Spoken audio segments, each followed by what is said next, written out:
बिस्मिल्लाहिर्रहमानिर्रहीम। अस्सलाम वालेकुम नाज़रीन, आप यूट्यूब चैनल देख रहे हैं। मैं इमरान ख़ान हूँ।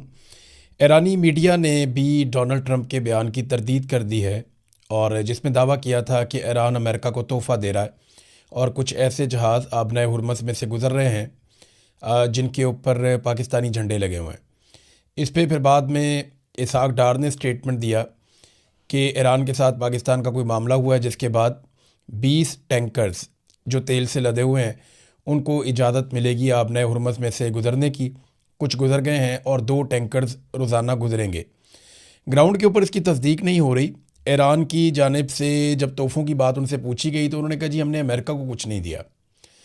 जो बड़े बाखबर सहाफ़ती ज़राए हैं ईरान में, या जो ईरानी मीडिया है जो ईरान की गवर्नमेंट को रिपोर्ट करता है, उन्होंने कहा है कि ईरान ने ट्रंप को किसी किस्म का कोई तोहफ़ा नहीं दिया और ना ही उनका कोई तोहफ़ा देने का इरादा है।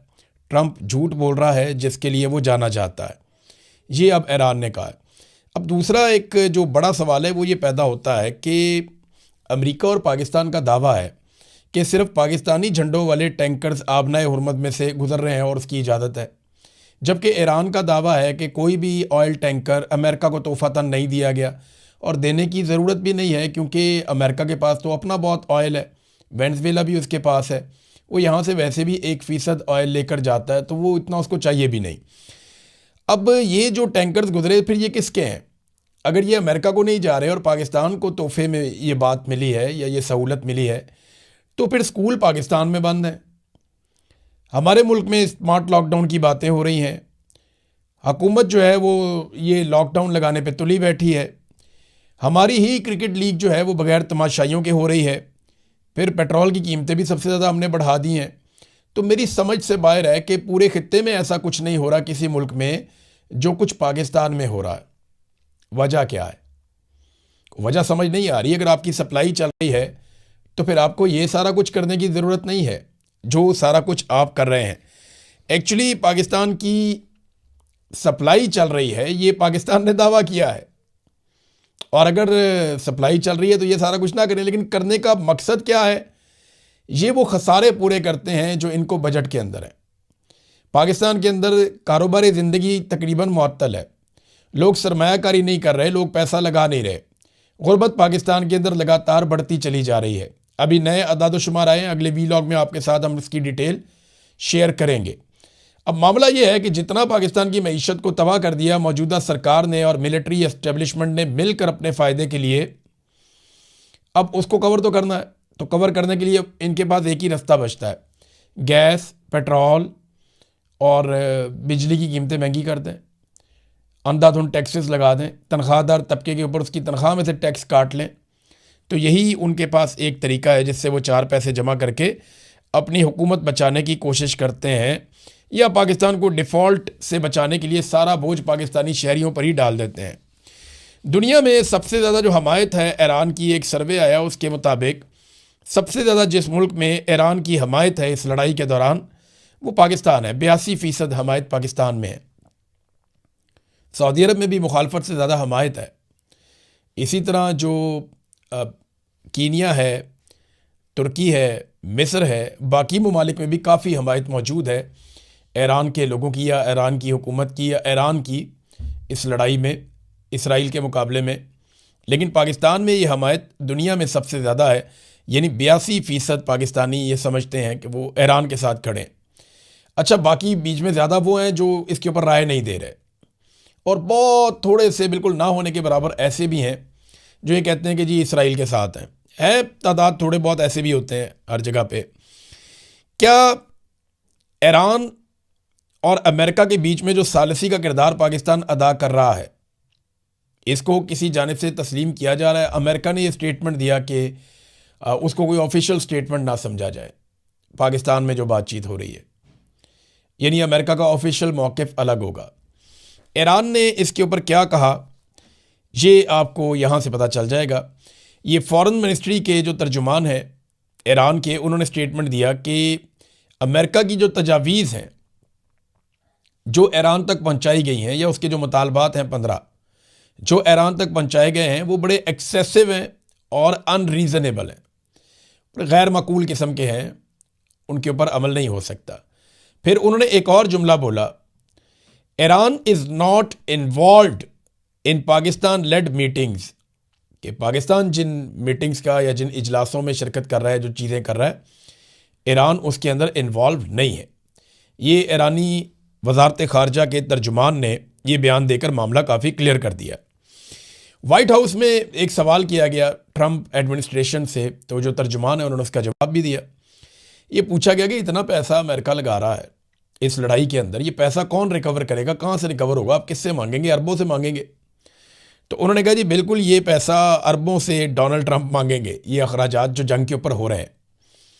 देखिए, लड़ाई जो है वो इसराइल की है। ये तो अमेरिका के अंदर भी लोग कहते हैं कि इसराइल की जंग में अमेरिका उतरा हुआ है। लड़ाई इसराइल की है, लड़ इस वक्त अमेरिका रहा है, नुकसान हो रहा है अरब ममालिक का, और जंग का खर्चा भी अरब ही उठाएं। कमाल नहीं हो गया? वैसे ये ज़बरदस्त आइडिया नहीं है कि अरबों का ही नुकसान हो, अरबों की चीज़ें तबाह हों, अरबों का ही कारोबार बंद हो, अरबों के लिए आपने हुर्मत भी बंद हो, अरबों के वहाँ पे जो है वो माली नुकसान हो बहुत बड़े पैमाने पर, और उनके तहफ़्फ़ुज़ के लिए जो उनसे अरबों डॉलर लिए गए हैं वो भी ज़ाया हो जाएं, और एंड में जंग का खर्चा भी अरब चुकाएं। तो ये तो बड़ी नामुनासिब बात है। और लड़ाई का जो बेनिफिशरी है वो इसराइल है, यानी फ़ायदा तो उसी को होगा ना अगर ईरान सरनगू हो जाता है और कंट्रोल में आ जाता है, जैसा कि अब कुछ ये दावे किए जा रहे हैं।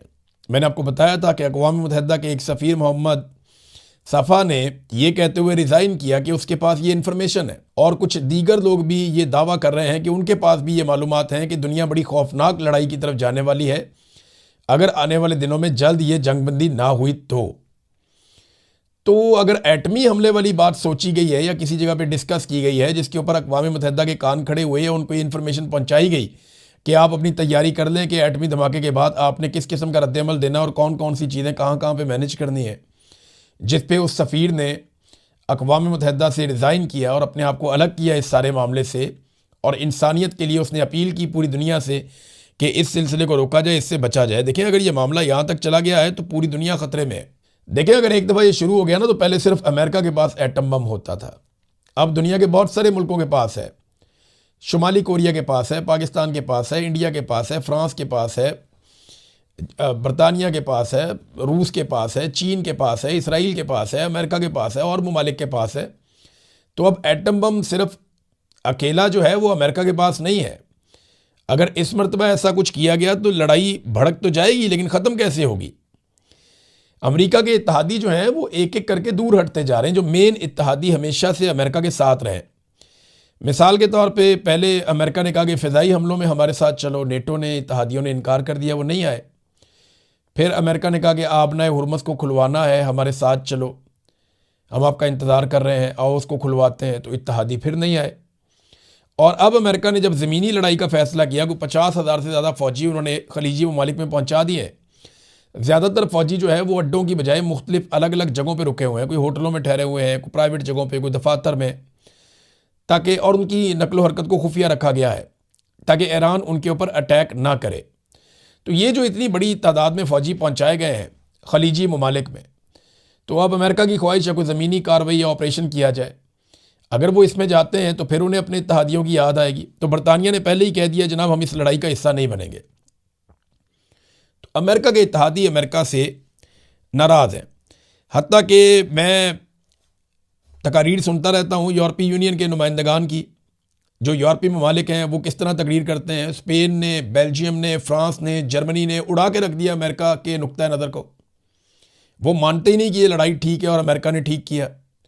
वो शदीद मुखालफत कर रहे हैं अमेरिका की, बल्कि जर्मनी के अंदर तो ये मुतालबा भी हुआ अपोजिशन के प्लेटफॉर्म से कि जनाब अमेरिकन फ़ौजियों को निकालें यहाँ से।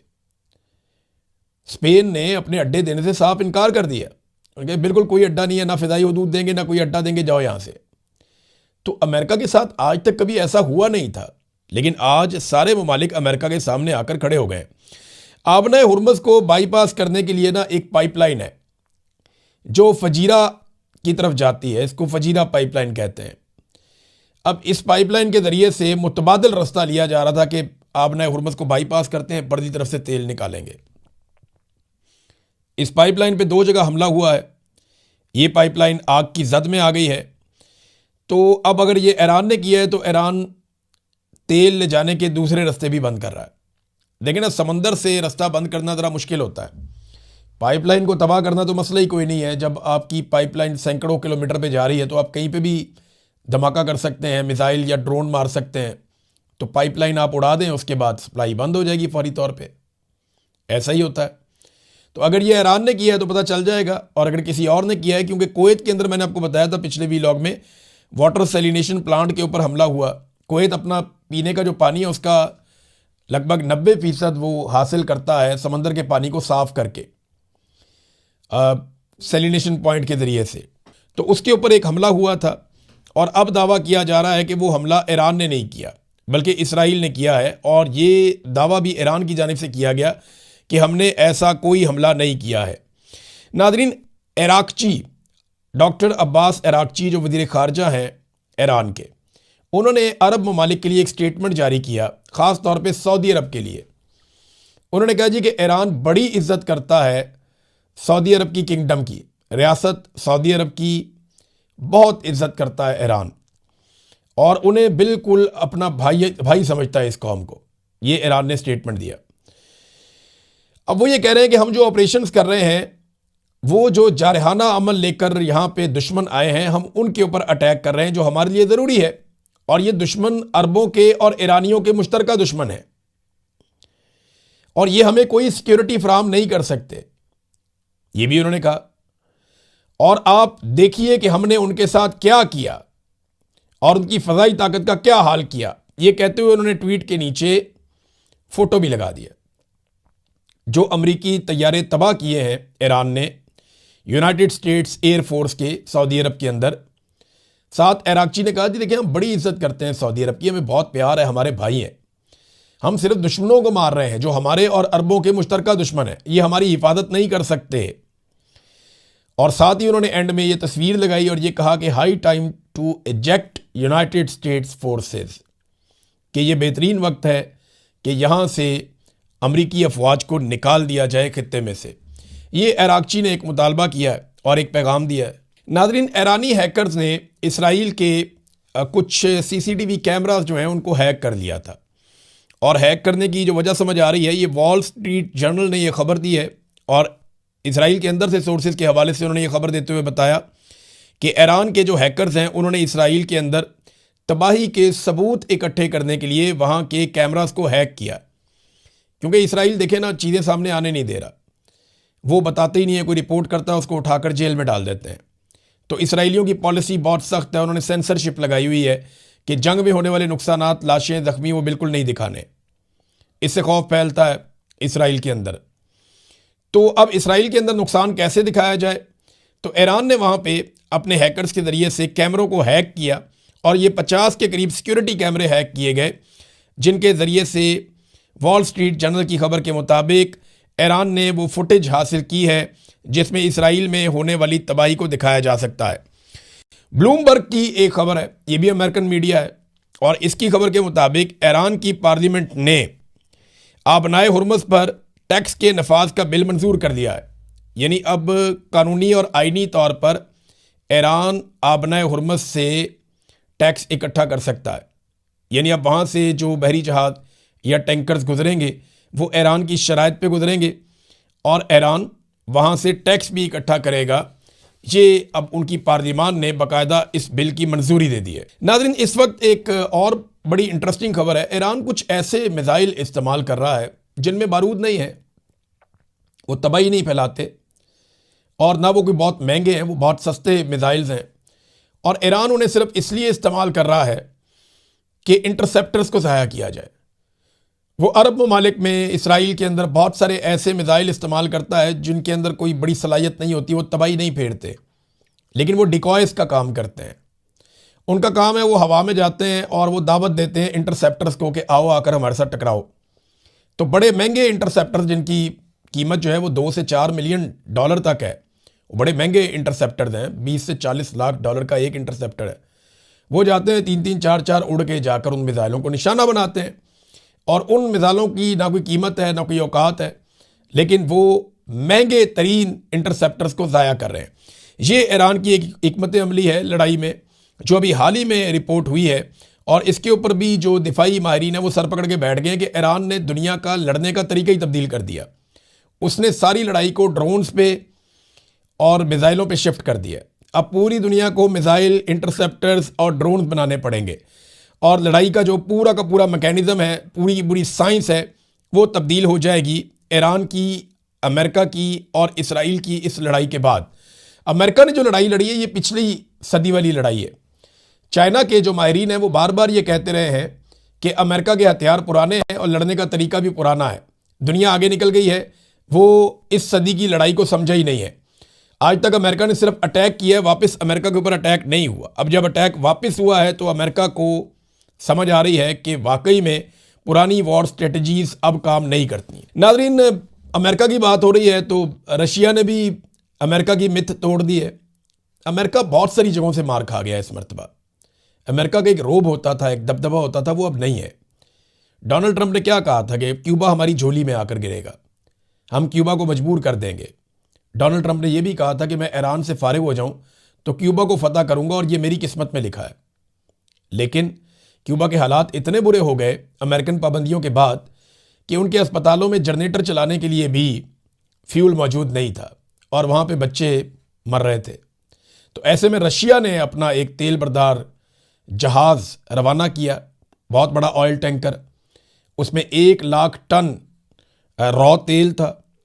वो तेल उन्होंने रवाना किया, उसको स्क्वाड किया, उसको समंदर में पहुंचाया क्यूबा के करीब, और फिर वो अमेरिकी पानियों में से गुजरता हुआ क्यूबा तक पहुंच गया और अब वो क्यूबा में लंगड़ंदाज होकर वहाँ पे तेल उतार रहा है। ये अमेरिका की मिथ तोड़ दी। रशिया डंके की चोट के ऊपर वहाँ पे घुसकर और क्यूबा को तेल पहुंचा रहा है इंसानियत के नाते। तो आज रशिया, चाइना या यूरोप वो अमेरिका को वैसे नहीं देखते, हत्ता कि ईरान भी वैसे नहीं देखता जैसा सब पहले देखते थे। और ये इसका क्रेडिट जाता है डोनाल्ड ट्रंप को कि डोनाल्ड ट्रंप ने ईरान पे हमला करके वो गलती कर दी और ख़ास तौर पे उसमें आयतुल्लाह अली खामनाई को शहीद करके वो गलती कर दी कि एक पूरी कौम इनके गले पड़ गई और अब वो गले से उतरती नहीं है, वो छोड़ते ही नहीं है। नाज़रीन, पाकिस्तान के अंदर से एक अफसोसनाक खबर है, मैं चाहता हूँ इस पर ज़रूर मैं बात करूँ। उम्मे रुबाब, ये एक निहत्ती मासूम लड़की, इसके वालिद को, चचा को, दादा को कत्ल किया था वडेरों ने, बहुत ताकतवर लोगों ने। पीपल्स पार्टी के पार्लियामेंटेरियंस भी रहे हैं, वो अच्छे तगड़े लोग हैं वहाँ पे सिंध के। उन्होंने कत्ल किया था ज़ाती अनाद के ऊपर। ये लड़की 8 साल तक मुकदमात लड़ती रही, नंगे पैर अदालतों में आती रही। इस लड़की का इम्तिहान नहीं था, ये इम्तिहान था पाकिस्तान की अदलिया का। एक दिन ये चीफ जस्टिस की गाड़ी के आगे भी आई, साकिब निसार। उन्होंने यकीन दिलाया कि 2 महीने में इंसाफ होगा, नहीं हुआ। फिर यह कहा गया दहशतगर्दी का मुकदमा है, 3 महीने के अंदर हर हाल में इंसाफ होना चाहिए, नहीं हुआ। फिर दहशतगर्दी की अदालत ने कहा दहशतगर्दी तो हुई नहीं, दूसरी अदालत में चला गया मामला। ये निज़ाम इंसाफ का एक इम्तिहान था जिसमें पाकिस्तान का निज़ाम इंसाफ फेल हो गया। ये लड़की मुकदमात लड़ती रही, नंगे पैर अदालतों में आती रही, कभी कहीं एहतजाज करती थी, कभी कहीं बात करती थी। इसने तमाम दरवाजे खटखटाए लेकिन अदालत ने मुल्ज़िमान को बाइज़्ज़त बरी कर दिया। ये इतना नहीं है, बल्कि वो मुल्ज़िमान दंदनाते हुए अपने इलाके में दाखिल हुए और बेशुमार उन्होंने हवाई फायरिंग की। उनके लोगों ने, उन्होंने सेलिब्रेट किया और फायरिंग के साथ सेलिब्रेट किया। बिलावल का सिंध ऐसा है, सरदारी का सिंध ऐसा है कि एक मासूम निहत्ती लड़की इंसाफ लेने की कोशिश में दरबदर होगी। आज बेनज़ीर ज़िंदा होती ना तो वो देखती कि कैसे इंसाफ नहीं मिलता। बेनज़ीर के अंदर इंसानियत बाकी थी, ऐसा लगता था। बेनज़ीर भुट्टो जो है वो ख़वातीन के मामलात में काफ़ी हसास थी, लेकिन ये ज़रदारी रिजीम बिल्कुल ऐसा नहीं सोचता। वरना इस तरह दंदनाते हुए, रक्स करते हुए, फूल फेंकते हुए, फायरिंग करते हुए ये मुल्ज़िमान कभी अपने इलाके में वापस दाखिल ना होते। बहरहाल अभी और अदालतें भी पड़ी हैं, देखते हैं अपील के अंदर क्या होता है। अब तक के लिए इतने, अपना ख्याल रखिएगा, अपने इस चैनल का भी। अल्लाह हाफ़िज़।